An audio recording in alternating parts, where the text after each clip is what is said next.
don't forget, we're like the piggy bank that's being robbed.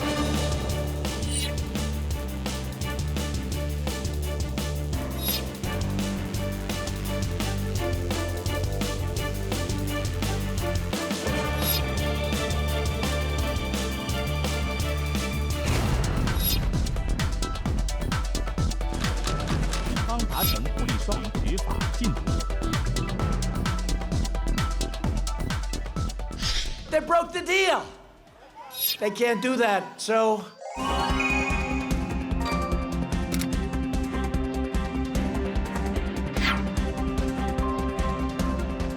But Huawei is something that's very dangerous.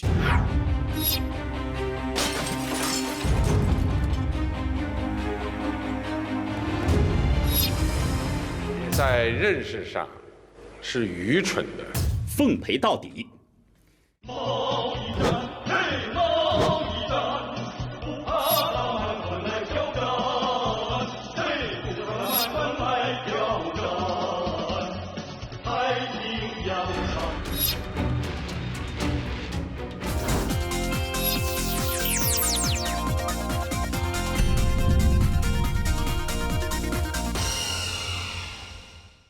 이번 오사카 G20 정상회의 중에서 가장 주목을 받은 것은 역시 시진핑 주석과 트럼프 대통령의 만남이었습니다. 결과는 휴전이었고요.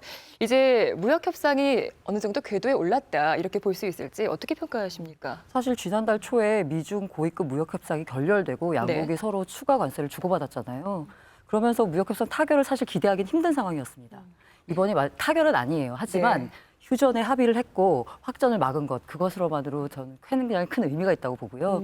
그리고 미국이 화해 거래를 일부 허용한 것, 그리고 중국이 더 많은 미국산 농산물을 수입하기로 한 것, 이것이 큰 네. 성과라고 봅니다. 네. 지금 동영상에서 잠깐 나왔는데요. 유사한 상황이 있었지 않습니까? 작년에 이제 그 아르헨티나에서 G20이 있었고요. 그때 이제 2천억 달러 규모의 중국산 제품에서 이제 관세를 10%에서 25%를 올릴 계획이었는데 미중 정상회담이 만나면서 90일간의 휴전에 들어갔단 말이에요.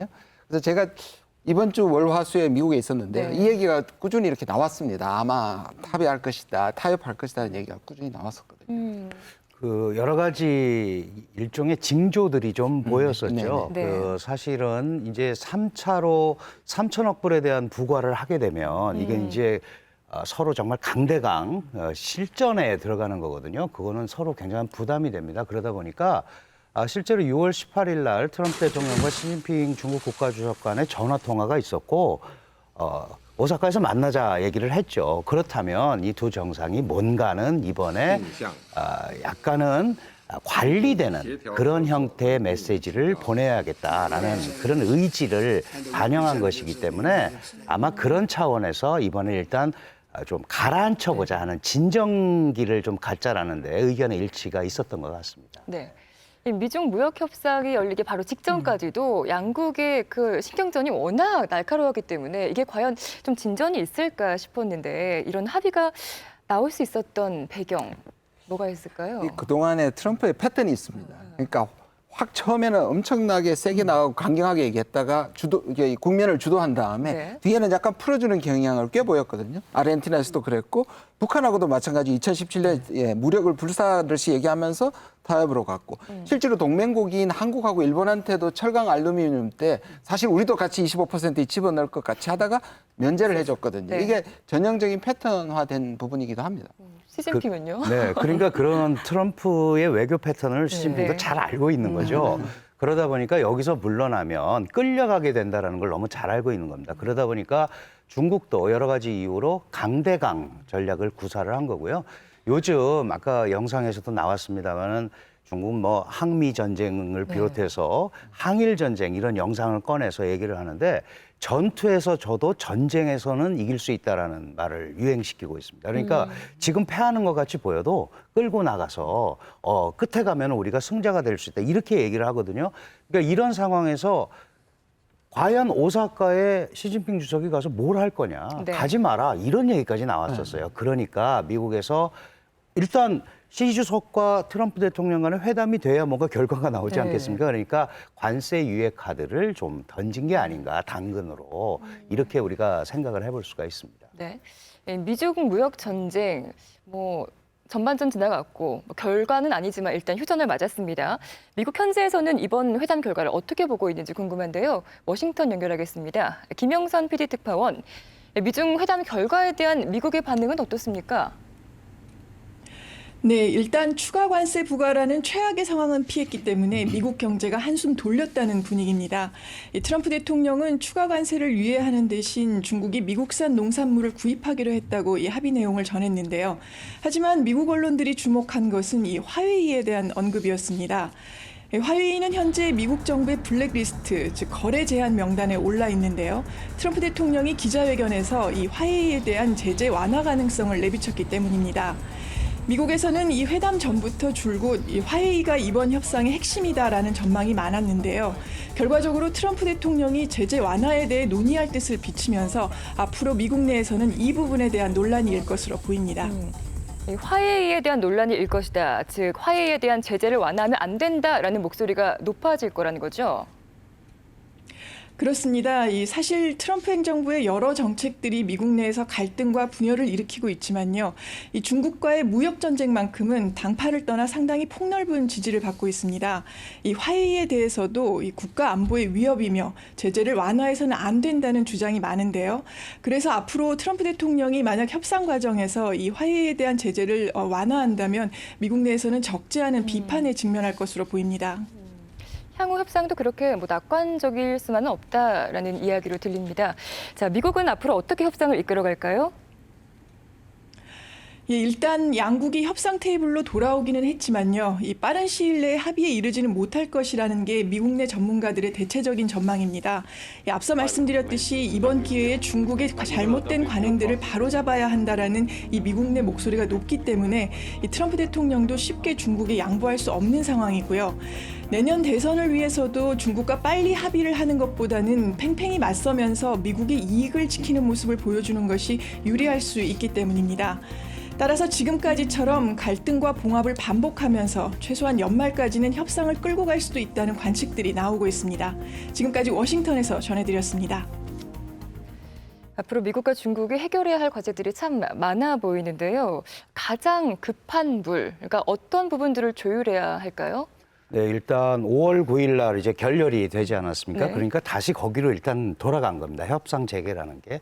가장 핵심적인 부분은 미국이 가장 신경을 많이 쓰고 있는 부분이 이제 적자 해소 부분인데 그거는 중국이 좀 미국 걸 많이 사주면 어느 정도 해결이 될 수 있는 거예요. 그런데 미국이 요구하고 있는 가장 핵심적인 게 이제 기술 절취, 강제 기술 이전 강요, 지적재산권 도용 뭐 이런 문제거든요. 이 부분을 입법화하라는 거죠. 법제화를 해서 그걸 지키라는 얘기입니다. 그런데 중국은 미국이 뭔데 중국이라는 주권국한테 이 법을 만들라 말아라고 얘기를 하느냐. 우리가 행정 규제나 규칙 또는 뭐 조례 이런 걸 만들어서도 얼마든지 컨트롤할 수 있다. 이것 때문에 결국 결렬이 됐거든요. 그러니까 다시 시작을 하면 이 얘기가 다시 나올 겁니다. 그러니까 다시 원래대로 돌아간다. 그런데 지금 이제 몇 개월간 서로 이 소위 일합을 겨뤄봤더니 이게 정말 승자 없는 전쟁, 뭐 서로 낭패가 돼버렸잖아요. 그러니까 뭔가 좀 새로운 제안을 하면서 이걸 끌고 가야지. 그렇지 않으면 이게 합의점을 찾기가 굉장히 어렵습니다. 결국은 내정 간섭이라는 문제, 불공정한 운동장에서 미국의 일방적인 요구를 수용할 수밖에 없다라는 그런 인식을 중국은 주기 싫거든요. 이제 이 문제에 관한 어떤 조율이 이루어져야 좀 그나마 합의점을 찾을 수 있지 않을까 이렇게 생각이 됩니다. 네. 미중 무역 전쟁이 극적인 휴전에 들어가긴 했지만 종전을 기대하기에는 아직도 갈 길이 너무 멀어 보이거든요. 앞으로 어떤 양상으로 전개될까요? 네, 사실 이제 관세 부과는 일단 유예한 거죠. 이것도 네. 안 하는 게 아닙니다. 이제 유예를 했기 때문에 일단 한숨을 돌렸는데요. 그러면 그 부분을 계속 이렇게 보호하기 위해서 더 이상 확산되지 않게 하기 위해서 몇 가지 이제 양측이 의견을 수합을 해야 되는 게 있는데 문제는 트럼프 대통령은 재선 정국에 걸려 있고 시진핑 중국 국가주석은 괜히 샴페인을 너무 일찍 터뜨려서 미국을 자극해서 이렇게 꼬인 거 아니냐 하는 네. 국내 정치적 압박에 또 시달리고 있습니다. 그리고 향후 지금 이제 시진핑 사회주의를 과학기술 사회주의라는 표현을 쓰고 있거든요. 그러니까 과학기술로 세계적 국가가 되겠다고 그러는데 그 상징 기업이 바로 화웨이입니다. 네. 근데 이 화웨이가 미국의 제재를 받으면서 굉장한 고통을 받고 있는 걸 중국 국민들이 보게 됐잖아요. 그러니까 이런 부분을 어떻게든지 풀어가야 된다. 그래서 이번 G20 회담에서 보이다시피 시진핑 중국 국가주석은 계속 미국 보호무역주의의 피해자다라는 그런 인식을 주려고 애를 쓰고 있죠. 그래서 육자회담 당사국은 물론이고 미국한테 좀 이런 갈등을 받고 있는 국가들과 연합전선을 구상해서 좀 대미항전을 하려는 그런 모습을 좀 보이고 있습니다. 트럼프의 경우에는 재선이 곧 다가오지 네네. 재선 문제가 다가오지 네. 않습니까? 그런데 이게 트럼프 같은 경우에는 정치적으로 오래 이용하고 싶을 겁니다. 근데 이거를 너무 세게 나갔다가 피로감도 들 수 있고 거기에 대한 부작용이 나타나면 곤란하거든요. 네. 그러니까 조였다 풀었다 하면서 가져가려는 그 게 또한 피곤하겠어요. 트럼프의 전략입니다. 네. 그러니까 아까 특파원도 말씀을 하셨지만 트럼프가 주로 분열돼 있는데 트럼프의 이슈들이 대중 부분에 있어서는 여야 할 것 없이 지금 지지를 받고 있기 때문에 이보다 좋은 카드가 없기 때문에 계속 사용하려고 하는 그래서 조였다 풀었다 할 가능성이 매우 큽니다.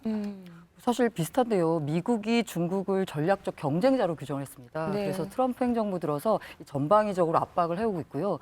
미국 국방부가 지난해 펴낸 국가 방위 전략 보고서에 보면 주변국을 위협하는 약탈적 경제, 남중국해 군사화 이렇게 말하면서 사실 미국이 직면한 가장 큰 안보 위협으로 중국을 꼽고 있거든요. 그리고 앞서 말씀하셨듯이 지금 이 무역 전쟁의 시점 발발이 된 원인 중에 가장 큰 게 중국 제조 2025예요. 중국이 첨단 산업에 있어서도 제1 국가가 되겠다라는 그런 전략을 미국이 용인할 수는 없기 때문에 지금 미중 무역 전쟁 이건 쉽게 해결되기는 어려운 문제라고 봅니다. 네. 그 최근 수년간 국제 정치 분야에서 가장 인기 있는 그 담론 중에 하나가 투키디데스의 함정이라는 겁니다. 이제 투키디데스의 함정은 이분이 역사가인데 이제 아테네와 스파르타의 전쟁이죠. 네. 스파르타가 패권이었는데 아테네가 성장을 하니까 이 두려움을 느끼고 전쟁을 했다는 것인데 지금 미국과 중국의 어떤 이 세력이 변하는 사이에서 충돌할 수 있다. 이제 이 얘기가 나오고 있는데요. 그래서 이것이 단순히 무역 전쟁이 아니라 여기에는 환율 전쟁도 숨어 있고요. 기술 전쟁도 숨어 있고 해상에 대한 통제권도 숨어 있기 때문에 이걸 서로 주고받으면서 상당 기간 앞으로 수십 년도 갈 수 있는 그런 네. 경쟁이라고 볼 수 있습니다.